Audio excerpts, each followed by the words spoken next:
Bienvenidos a todos, mi nombre es Darío Londoño, soy el director de Salud Poblacional de la Fundación Santa Fe. Hoy quiero participar en este evento con una actividad que desarrollamos dentro del grupo de investigación de Economía de la Salud de la Fundación Santa Fe para evaluar algunos aspectos interesantes. Entonces, hoy ¿qué quiero comentarles? Quiero comentarles acerca de la carga económica de 3 enfermedades de depósito lisosomal en Colombia. Una de ellas es la enfermedad de Gaucher, la otra el síndrome de Hunter y la otra la enfermedad de Fabry. Realmente no tengo ninguna confluencia de intereses en este tema y realmente todo lo que les voy a decir es unos datos absolutamente personales, no es una actividad de la Fundación Santa Fe o del Hospital Universitario, son posiciones y conceptos absolutamente personales de esta investigación que realizamos. Bien, lo primero que uno se pregunta es ¿qué tenemos que decir acerca de carga de la enfermedad? Y cuando hablamos de carga de la enfermedad nos tenemos que referir a años de vida ajustados por discapacidad. Estos años de vida ajustados por discapacidad están conformados por 2 elementos principales. Uno, los años que se pierden por discapacidad y los otros son los años que se pierden por muertes prematuras. Realmente, digamos, esto es una medida general que nos ayuda mucho a establecer prioridades, especialmente en algunas poblaciones desfavorecidas o en aquellas intervenciones que parecerían no ser de importancia para la salud, que cuando revisamos, digamos, su aspecto general de años de vida perdidos, ajustados por discapacidad, nos damos cuenta de que tiene una importancia mucho mayor. ¿Qué fue lo que buscamos cuando realizamos esta actividad? Queríamos estimar primero la carga general de estas enfermedades basados en medición de los AVISAS y lo segundo fue medición de la carga económica de estas enfermedades de depósito lisosomal. Obviamente para esto necesitamos tener en cuenta todas las complicaciones que ocurren asociadas a estas enfermedades y obviamente los gastos a los que incurre asociado, digamos, a estas complicaciones. ¿Cómo desarrollamos toda la actividad? Lo primero que hicimos fue caracterizar la población, analizar la parte epidemiológica y económica y después desarrollamos, digamos, todo el modelo para poder hacer el componente económico. Entonces vamos a ir viendo los diferentes pasos, digamos, en esto para poder entenderlo mejor. ¿Qué fue lo que hicimos para caracterizar la población? Hicimos 2 actividades principales. Una búsqueda bibliográfica para ver cómo era la historia natural de cada una de las enfermedades, cuáles eran las características demográficas de esas poblaciones y cuáles eran los tratamientos más adecuados para cada una de ellas. Sabiendo que teníamos, digamos, ahí algunas limitaciones dentro de los hallazgos que podíamos encontrar, decidimos buscar un grupo de pacientes que tuvieran esta entidad y nos acercamos a una fundación que se llama la Fundación Servir y allí pudimos analizar al mismo tiempo las características sociodemográficas de esa población que está a cargo de ellos. Para hacer, digamos, la parte epidemiológica, hicimos la búsqueda bibliográfica, obviamente para determinar prevalencia, mortalidad y el impacto que tenía cada uno de los tratamientos, y en la base de datos de FunServir pudimos ver cómo se distribuían la edad, el sexo de los grupos que tenían las diferentes enfermedades. Para hacer el análisis económico, decidimos organizar los costos en 2 grupos grandes. Uno que fueran los costos directos, y para poder ver los costos directos lo que hicimos fue revisar las guías de práctica clínica del ministerio, en la cual estuvieran descritas las complicaciones que se asocian con cada una de estas enfermedades. Y para los costos indirectos decidimos hacer una encuesta a pacientes que estuvieran en ese grupo de Funservir para poder determinar cuáles han sido los gastos a los cuales incurren ellos de su propio bolsillo, cuáles son los gastos que incurren por pérdida de productividad y cuáles son los gastos que incurren sus familias o sus acompañantes para poder, digamos, atender estas enfermedades que son realmente complejas. ¿Cuál fue la información que recolectamos de estas encuestas? Entonces, como les mencioné, hicimos una parte sociodemográfica de los pacientes y los cuidadores. Tratamos de saber cuál fue el nivel de ingreso de ellos o de sus familias, a qué se dedicaban, cuál era el nivel de escolaridad y cuál era la edad de esa persona. Al mismo tiempo, mirábamos si por la enfermedad del paciente era necesario que los familiares o un cuidador se quedara con él y pudiera entonces mirar si esto determinaba que no pudiera realmente volver a trabajar. Y por el otro lado, averiguamos algunas cosas sobre los gastos que tenían que incurrir del bolsillo en transporte, en pago de copagos, en algunas otras cosas, digamos, los pacientes para esta enfermedad. Acordémonos que cómo medimos de pronto algunos elementos acá citados. El gasto de bolsillo lo hicimos como una sumatoria promedio ponderado, eso quiere decir de acuerdo al porcentaje de pacientes que tenían ese gasto, lo ajustamos a eso para poder saber cuál era el gasto de bolsillo. Para la pérdida de productividad, miramos los días que no realizaba actividad y eso era, digamos, lo multiplicamos por el valor de cada día de ingreso de estas personas, familiares, pacientes, etc. ¿Cómo fue el diseño entonces que terminamos desarrollando?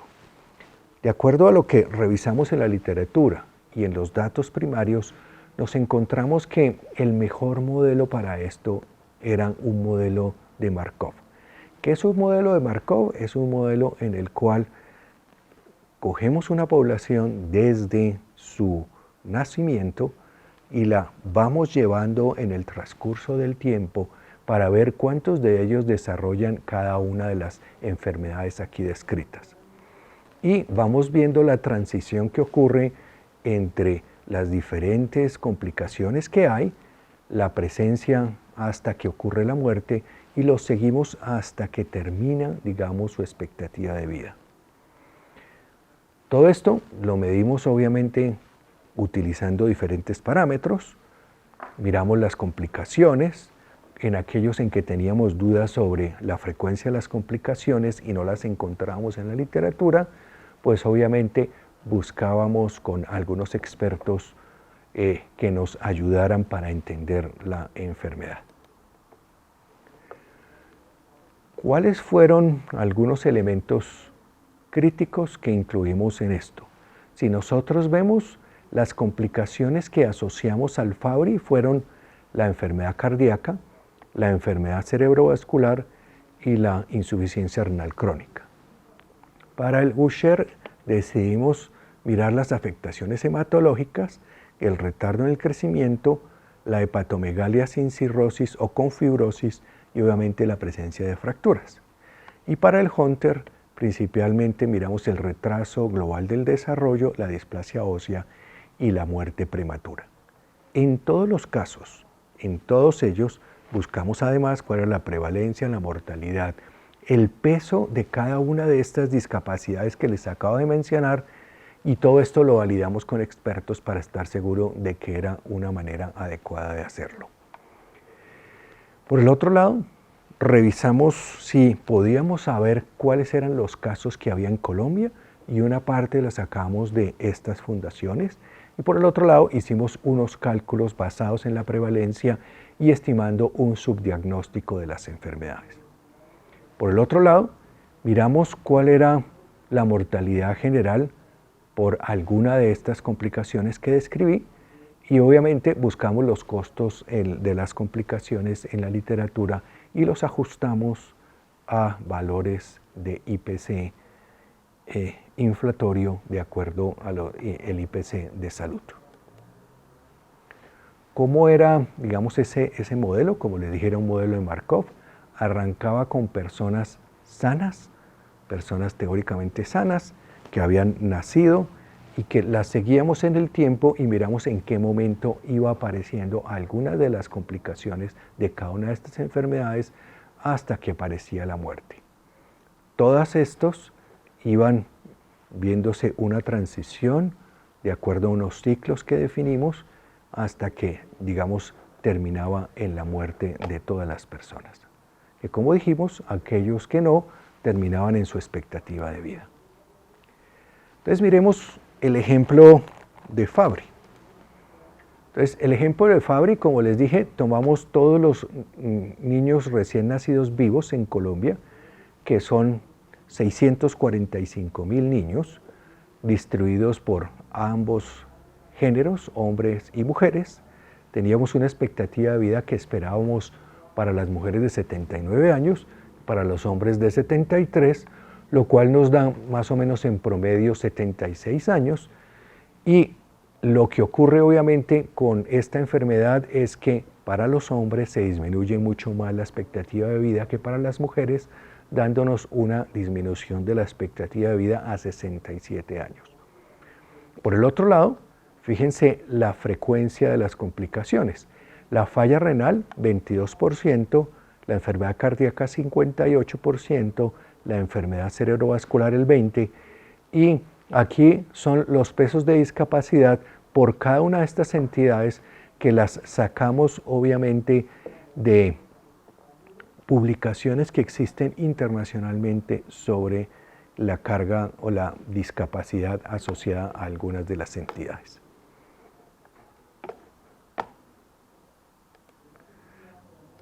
¿Qué fue lo que obtuvimos? Que si nosotros vemos en el Fabry, podemos darnos cuenta que los años de vida perdidos por muerte prematura, que son estos azulitos, oscuros, no son los más importantes. Lo más importante es que las personas están durante muchos años con años vividos con discapacidad. Entonces, el impacto más grande que tiene esta enfermedad está sobre la discapacidad y no sobre la muerte.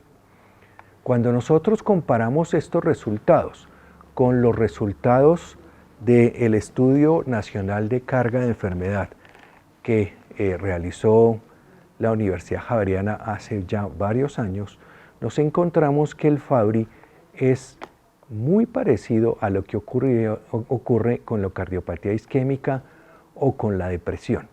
Fíjense entonces que siendo una entidad de tan baja prevalencia, con una situación tan especial, tiene una carga de enfermedad tanto para hombres como para mujeres que se puede parecer a la cardiopatía isquémica.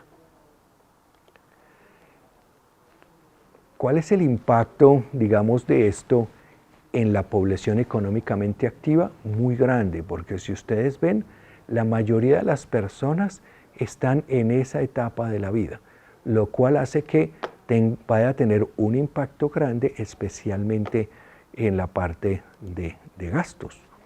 Si miramos aquí los costos de esa enfermedad de Fabry, tanto los costos médicos directos como los costos indirectos, muestran que definitivamente es una entidad que tiene un impacto muy grande desde el punto de vista financiero, digamos, para las familias, si lo miramos nomás en los costos directos y en los costos de bolsillo, como si lo miramos para el sistema, mirado en costos directos médicos y costos directos no médicos.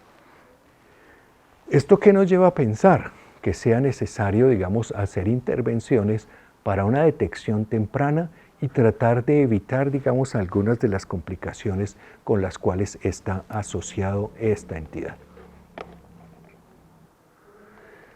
Si miramos, como dijimos, los costos son muy importantes, especialmente en la época productiva, y esto nos lleva a que tengamos un impacto grande.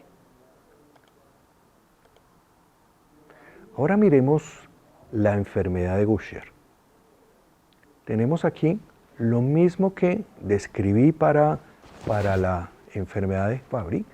Tenemos la población que ya les dije, la expectativa de vida igual, también se disminuye la expectativa de vida, y para la afectación hematológica 28%, para el retraso del crecimiento 20%, la hepatomegalia 45%, las fracturas patológicas 7%. ¿Cuáles fueron los resultados acá? Volvemos a algo parecido a lo que les describí con la situación anterior. Tenemos un importante compromiso de los años de vida ajustados por discapacidad, asociados principalmente a la discapacidad y no a la muerte prematura. Cuando miramos el costo, volvemos a darnos cuenta que tenemos un impacto muy grande. Fíjense que en este caso el impacto en costos indirectos y costos de bolsillo es mucho mayor de lo que tuvimos en la enfermedad de Fabry. Y esto hace que sea necesario una estrategia grande para poder apoyar a las familias que tienen estas enfermedades para evitar que esto se convierta en una enfermedad catastrófica para ellos. ¿A qué me refiero con una enfermedad catastrófica? Las enfermedades catastróficas es cuando hacen que ellos entren en pobreza o sea necesario realmente ayudarlos a cualquier elemento económico que se produzca. Y miremos por último el Hunter. Si miramos el Hunter, tenemos exactamente el mismo comportamiento. Fíjense que aquí lo más interesante es que aparece obviamente en etapas de la vida mucho más temprana. Tenemos la displasia ósea en el 50%, el retardo global del desarrollo en un 25% y la infección respiratoria aguda también en un 25%. ¿Cuáles fueron los resultados aquí? Volvemos a que definitivamente la discapacidad es mucho mayor que la mortalidad. Aquí obviamente tenemos un poco más de mortalidad y esta es una enfermedad exclusiva de los hombres. Entonces solo, digamos, vamos a ver hombres, pero el impacto se va a parecer a la cardiopatía isquémica que ya les describí con antelación. Y el costo directo va a ser mucho mayor que los costos indirectos en este caso, pero van a tener una repercusión grande en el bolsillo también de las personas en algunos casos. Recordemos, está en etapa productiva de la enfermedad, lo cual hace que, digamos, afecte de una manera directa a las personas en su productividad. Y quiero entonces recordarles que este tipo de evaluaciones nos va a ayudar en algunos casos para decisiones clínicas, en otros para negociaciones de los servicios de salud, en otros para mirar si puede uno incluir algunas de las recomendaciones de las guías, mirar si esto debería estar en algunos planes de beneficio o hay que asignarle recursos de la UPC o para tomar las políticas públicas en muchos de los casos. Todos estos análisis deben estar basados en la mejor evidencia disponible. Y entonces recordemos, los resultados muestran que estas enfermedades de depósito lisosomal tienen una alta carga de enfermedad para la salud colombiana y obviamente para los pacientes y sus familias. Su impacto, digamos, está poco establecido a nivel mundial. Y yo creo que eso es una de las cosas que sería muy interesante que pudiéramos ir trabajando en poder tener este tipo de resultados para muchas entidades que son de baja prevalencia. Creo que esto debe ser usado para tomas de decisiones, para considerar qué se va a hacer con los tratamientos y obviamente con el gasto social de estas patologías, porque es necesario poder ayudar a las personas que están sufriendo de esta entidad. Muchas gracias.